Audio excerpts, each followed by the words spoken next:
On se plonge aujourd'hui dans l'univers des navigateurs web, un monde qu'on pense connaître par cœur. Et pourtant, il y a un projet qui intrigue pas mal en ce moment, Florp.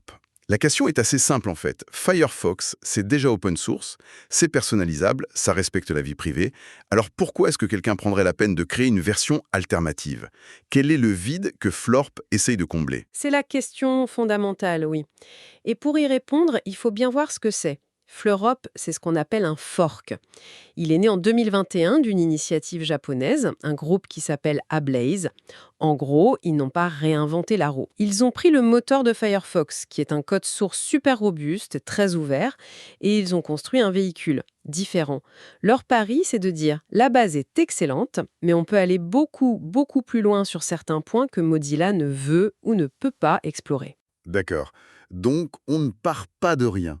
Et pour notre analyse, on a vraiment mis les mains dans le cambouis. On a épluché la doc officielle, les spécifications techniques. L'idée, c'est de voir ce que ce navigateur a vraiment dans le ventre, au-delà des effets d'annonce. Bon, alors allons-y. Le premier argument qu'on voit partout pour Florp, c'est la personnalisation. Mais honnêtement, Firefox, avec ses thèmes, ses milliers d'extensions, il est déjà champion dans ce domaine. Qu'est-ce que Flore peut bien apporter de plus? C'est une excellente remarque. En fait, la différence, elle se situe dans le niveau de contrôle. Florp, il ne se contente pas de changer l'apparence, il touche à la structure même de l'interface. Prenons un exemple tout simple, la barre d'onglet. La plupart des navigateurs, c'est en haut et puis c'est tout. Florp, il permet de la déplacer en bas de la fenêtre ou même sur les côtés en mode vertical. On peut aussi masquer la barre de titre, juste pour gagner ces quelques pixels si important sur un écran de portable. Ce sont des options très granulaires, tu vois. D'accord, c'est plus structurel que cosmétique. J'ai vu passer un concept qui m'a interpellé. Une double barre latérale.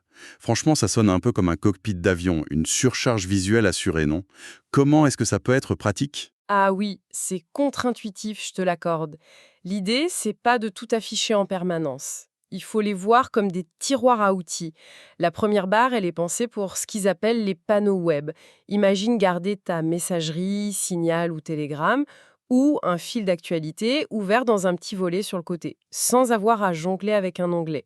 Et la seconde barre, elle est plus classique. C'est là qu'on retrouve les marque-pages, l'historique, les téléchargements. À joie, on sépare les outils de gestion du navigateur des flux de communication. C'est pas bête. Et pour les onglets eux-mêmes, moi, personnellement, je suis un accumulateur pathologique. Je finis mes journées avec 50 onglets ouverts et je sais plus où je suis. Est-ce que Florp propose un truc qui pourrait me sauver? Il y a de fortes chances, oui.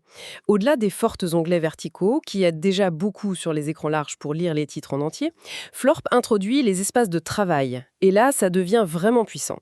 Un espace de travail, ce n'est pas juste un groupe d'onglets. C'est une combinaison d'onglets et de conteneurs. Et chaque conteneur, c'est comme une bulle hermétique, avec ses propres cookies, son propre cache. Attends une minute. Ça veut dire que je peux être connecté à mon compte Google Pro dans un espace travail et en même temps à mon compte perso dans un espace loisir, dans la même fenêtre de navigateur, sans qu'ils se parlent? Exactement. C'est la réponse directe à ce problème qu'on connaît tous, jongler entre les identités numériques. Au lieu d'ouvrir une fenêtre de navigation privée ou carrément un autre navigateur, Florp intègre cette séparation au cœur de son fonctionnement. La philosophie derrière, c'est que notre vie numérique, elle n'est pas monolithique et notre navigateur ne devrait pas nous forcer à ce qu'elle le soit. Et bien sûr, on peut ajouter à ça la personnalisation complète des raccourcis clavier, des gestes de souris, pour se créer une expérience vraiment sur mesure. Ok, donc l'interface est un vrai couteau suisse.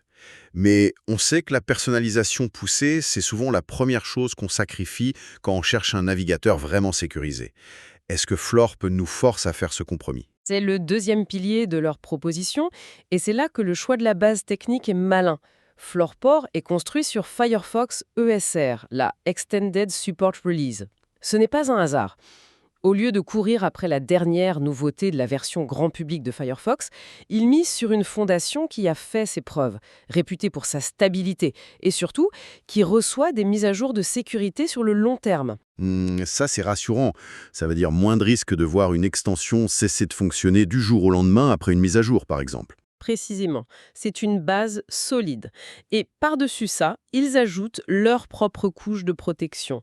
Le blocage des trackers est renforcé par défaut et ils intègrent une protection active contre le fingerprinting.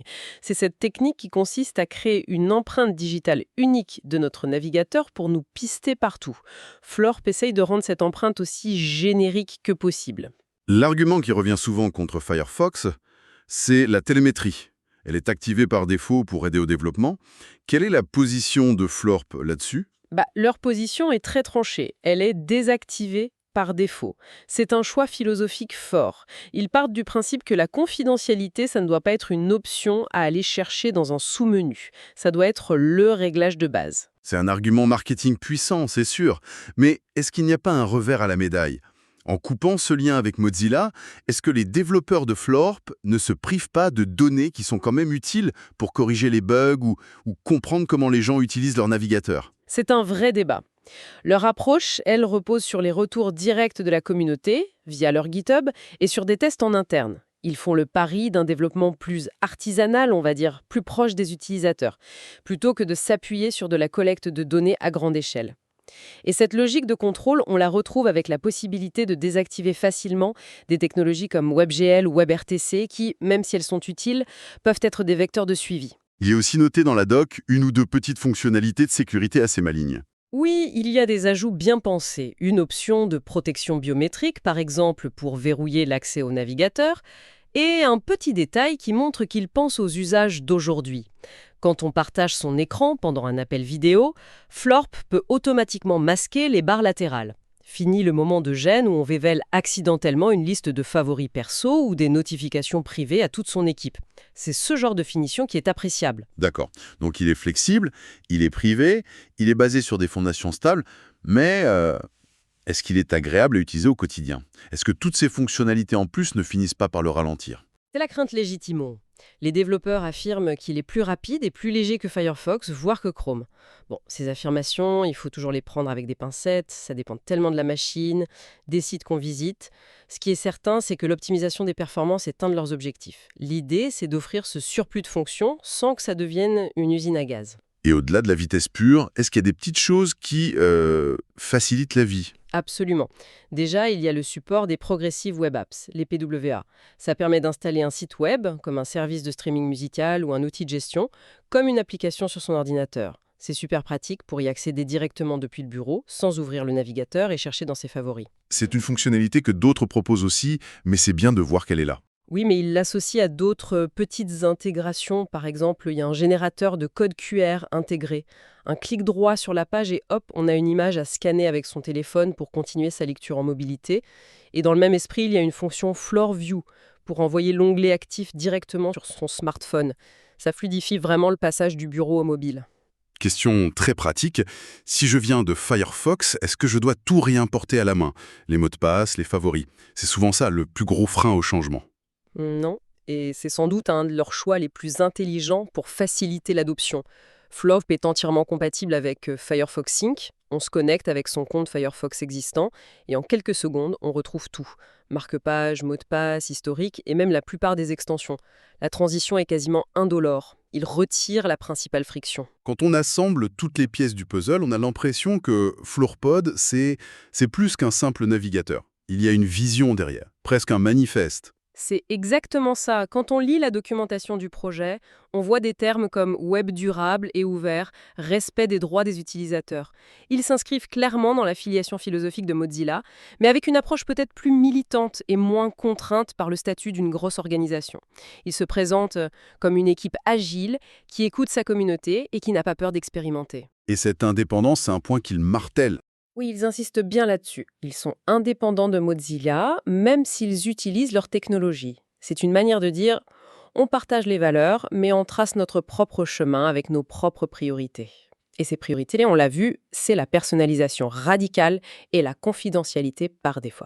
Très bien, tout ça est très intéressant, mais est-ce que c'est un projet de niche, un peu obscur, compliqué à installer, réservé à un public de techniciens, ou c'est accessible? L'accessibilité a l'air d'être une de leurs priorités. Il est multiplateforme, on le trouve sur Windows 10 et 11, sur macOS, et il est compatible avec les puces Intel, comme les nouvelles puces Apple Silicon. Et le monde Linux, qui est souvent bien servi par ce genre de projet. Particulièrement bien couvert, oui.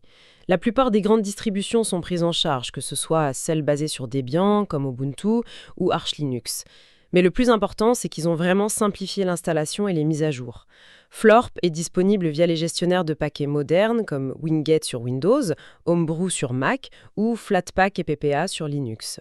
Concrètement, ça veut dire qu'on peut l'installer avec une simple ligne de commande et les mises à jour se feront toutes seules avec le reste du système. Ce n'est pas un outil qu'il faut aller compiler soi-même, quoi. Donc, si on résume, le portrait robot de Florp, ce serait un peu celui d'un Firefox sous stéroïdes. Il s'adresse à ceux qui trouvent que Firefox est bien, mais pas encore assez poussé. Ceux qui veulent un contrôle total sur leur interface et des réglages de confidentialité plus stricts dès le départ, tout en restant dans un écosystème qu'ils connaissent. Et j'ajouterais que Florp, ça illustre une tendance fascinante. On sort un peu de l'ère du logiciel taille unique qui doit plaire à des milliards de personnes. On voit émerger des outils de niche très pointus qui s'adressent à des profils d'utilisateurs spécifiques avec des besoins clairs. Florp ne cherche pas à remplacer Chrome pour tout le monde. Il s'adresse à un public qui valorise la modularité, la confidentialité et qui est prêt à passer un peu de temps à façonner son outil parfait. C'est une belle conclusion, et ça nous laisse avec une pensée pour l'avenir. Notre navigateur, c'est devenu la porte d'entrée principale de notre vie numérique. Du coup, la question du contrôle qu'on exerce sur cette porte, elle est fondamentale. Florp y répond en nous donnant un trousseau de clés bien fourni. La question qui se pose alors, c'est si on poussait la logique jusqu'au bout, à quoi ressemblerait un navigateur conçu non pas pour un profil type, mais vraiment sur mesure pour les habitudes, les manies et les besoins uniques de chacun d'entre nous?